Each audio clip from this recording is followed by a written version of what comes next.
Just fucking do it. Subscribe now. When you get out there, to the extent that you follow all the steps and you really go after it, you don't have to come out like that. But you've got to come out in aggression. You've got to show some aggression. Not some aggression, a lot of aggression. And those of you that have the ability to show the most aggression, and it's hard to be laser beam focused when you're swinging for the bleachers. It's hard to be laser beam focused when you're running out of breath, when you're running out of gas, okay? And virtually, except for, I think, Mr. Switzerland here, everybody didn't perform as well in the second round as they did the first round because they had run out of gas a little bit. But it's not that hard. It isn't. It's not anywhere near as hard as that. And and it shows. Now, this is your date with destiny. Now, some of you know Gabriel in another scene, or he looks a little different. And that's when he left here from Dundee Airport. And going back, and his life changed. Not that it's such a big deal to rent a plane to go back to fucking Switzerland. It's not a big deal. It's probably 20 grand. 20 grand here, 20 grand back. But he certainly wasn't in the position to do that before he started QLA. For sure. And I'm not telling you the end all be all is to be able to, planes and cars, but for the young kids, normally it's planes and cars and girls. Unfortunately, even if you're married. And some of the guys actually think they're better looking when they got rich. No, they're not better looking. I mean, because, money and a rich kid is like, they'll be on you like flies on shit. I mean, like flies on shit. I mean, and to the extent that you like that, and most guys do like it, it's all you're going to think it's like all your birthdays came at once. And it's hard to stay focused. I mean, I've been through it. And even towards the end of my tail end of that, and I knew Sally, I mean, it's hard to stay focused, even when you got a pretty wife. Now, Sally said there's a reason why I have not been on a trip by myself in 30 years. I haven't been across the street in 30 years by myself. Sally always travels with me. Always. So, comments, questions about the boxing before we move on? Sir. Could I have sold you by not having the insurance? No. I mean, it's like 4 or 5 people aren't here this week because their visas either got canceled and it's always from India or Bangladesh or someplace. It's not Wisconsin or Boston or and some of Russia. And if they wanted to be here, and they paid. I mean, we have people that have paid 5 years ago that still haven't been here. And, if it was important to them, they would have figured out a way. Somehow the monk got here. He's my new standard of excellence, And so and he didn't box. He didn't want to hurt anybody. And I'm pretty sure he could have hurt somebody. But we've had Golden Glove guys here that don't box. We've had, Seventh Dawn, this and that and the other thing that don't box. But it's not so much as it's good fun. It's a good release, and nothing you're going to do, even if you follow the steps as strongly as I did, is going to be anywhere near as strenuous as what we saw in there. Not all the boxing was pretty. But it's put forth the effort. Lard ass here didn't box, and he's busy figuring out new ways to spend his money.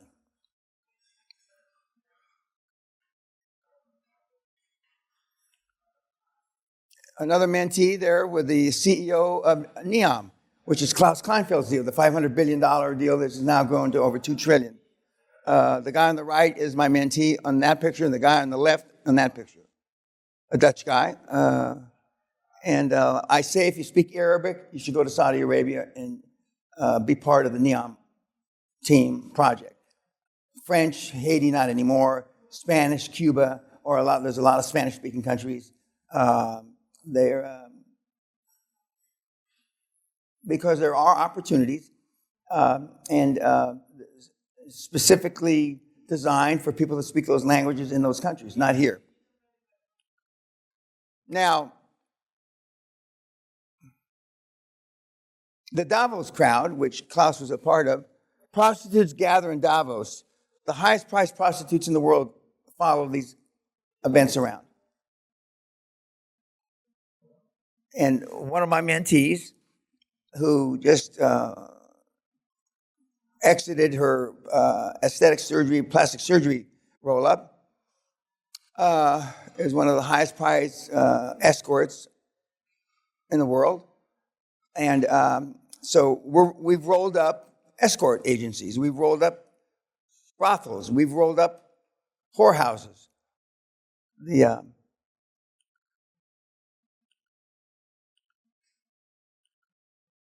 That's TK's little house. He still hasn't moved out to a big house yet. That's his office. My various sayings around the walls.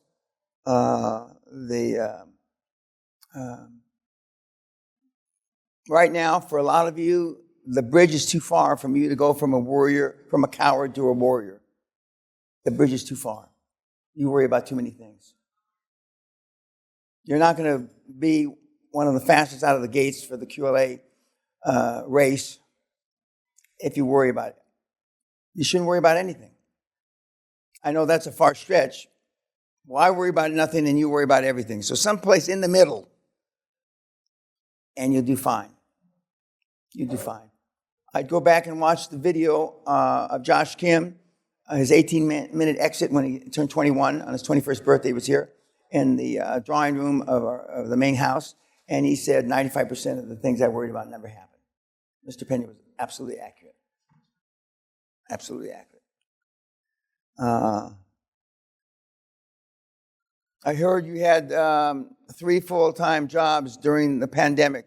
How did you get it all done? I work from home, and I told all 3 employers I couldn't complete my projects because of supply chain. By the way, that's the excuse for everything now, supply chain. So you're a liar. And he said, no, I prefer opportunist. My son, who's a supply chain expert, said that 95% of the supply chain excuses are lies.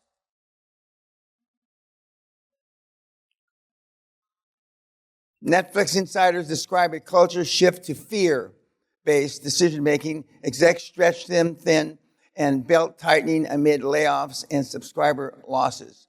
I said this in January, February 2020, that it was going to change management. We were going to lose trillions of dollars in productivity, and that's exactly what's happened.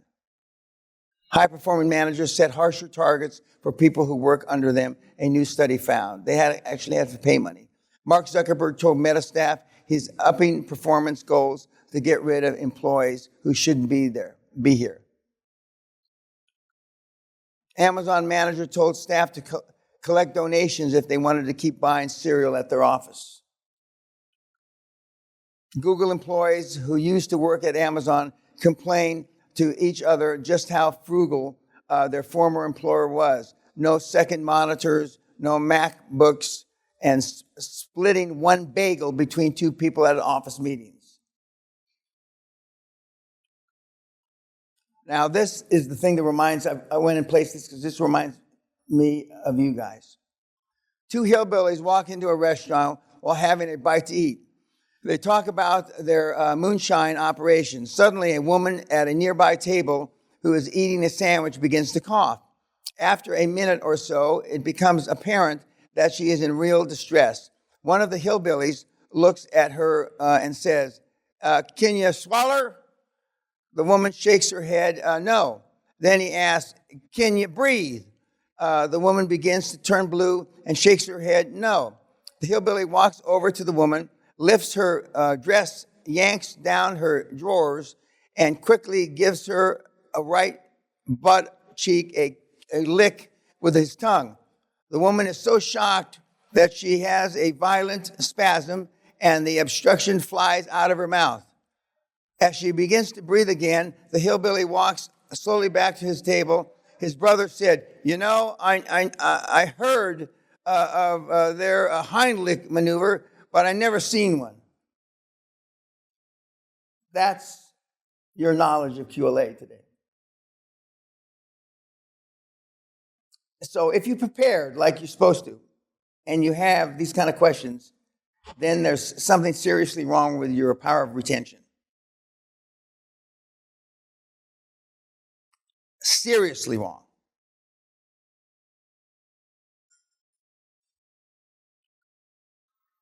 Most people have the will to win. Few have the will to prepare. I know Bobby Knight.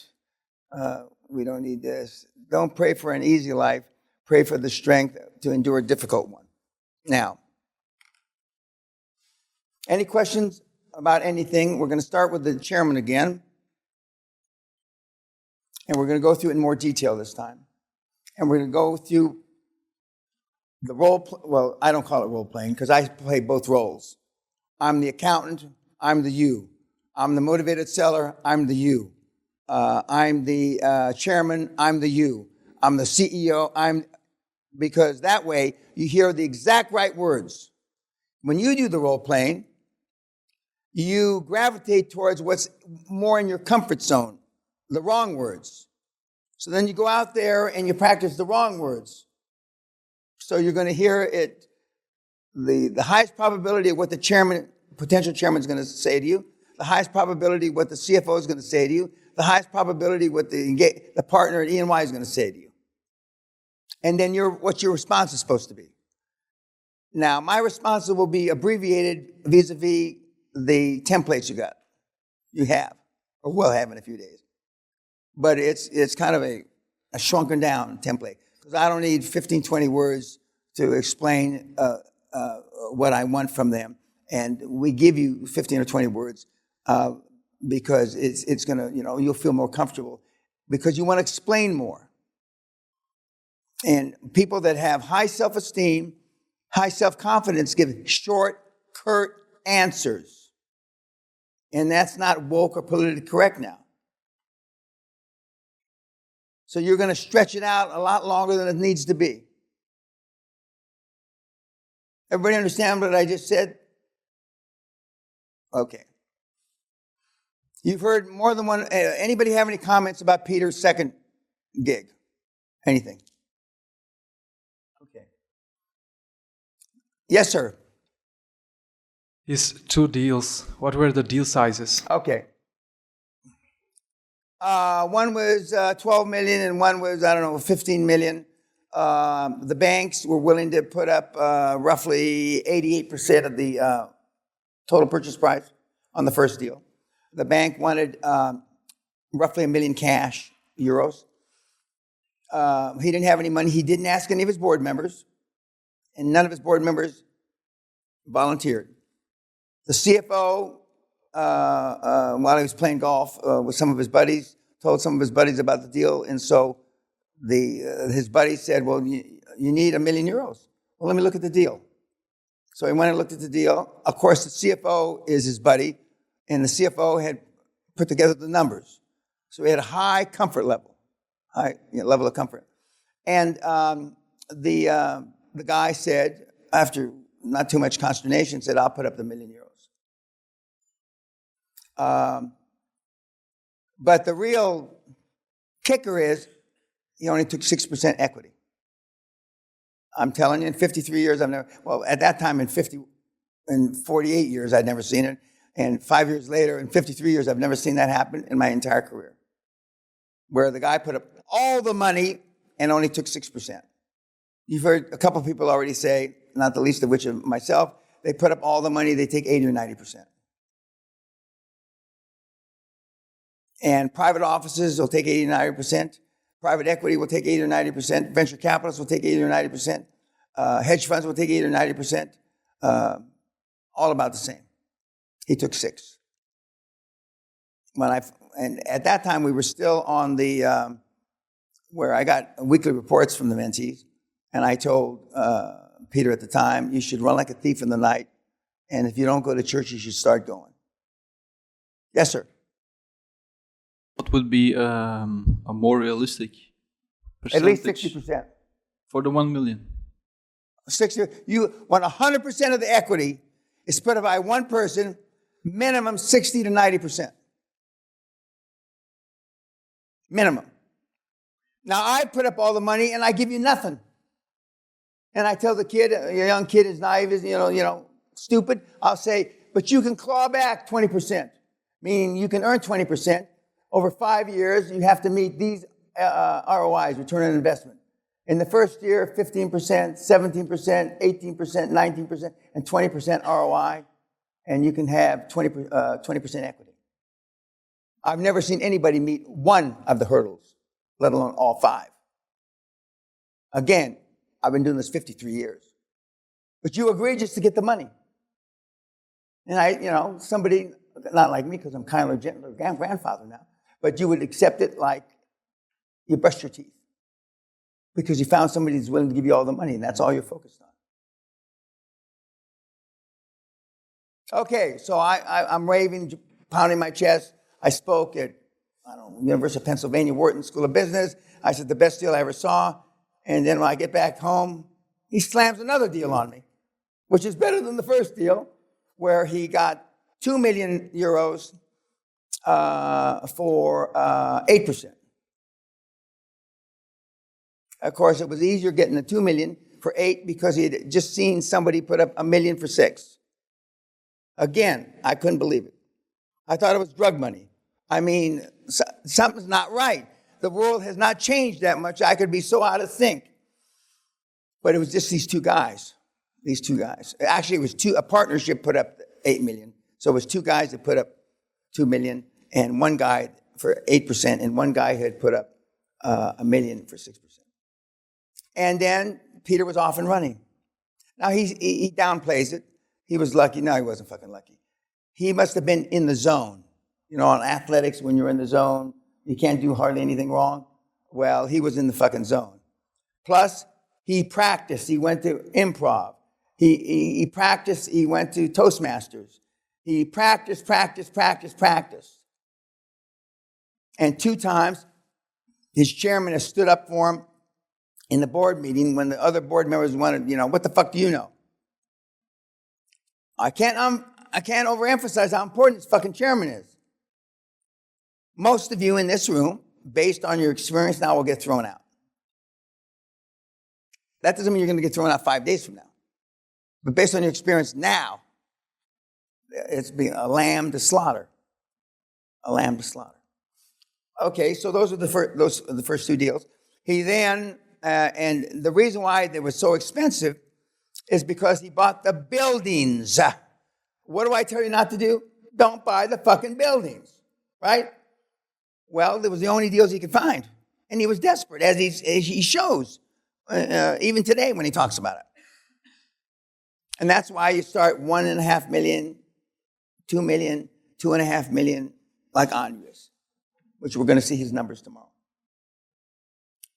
And then now he's got a property portfolio, part of which he's bought 2 hospitals with buildings, and he's built 10 hospitals. And so he's got 2 or 3 portfolios, and he's exited 3 different times, and he's pulled out money in the tens of millions all 3 times. And he's pretty happy. But now he's worried about Russia, coming into Hungary.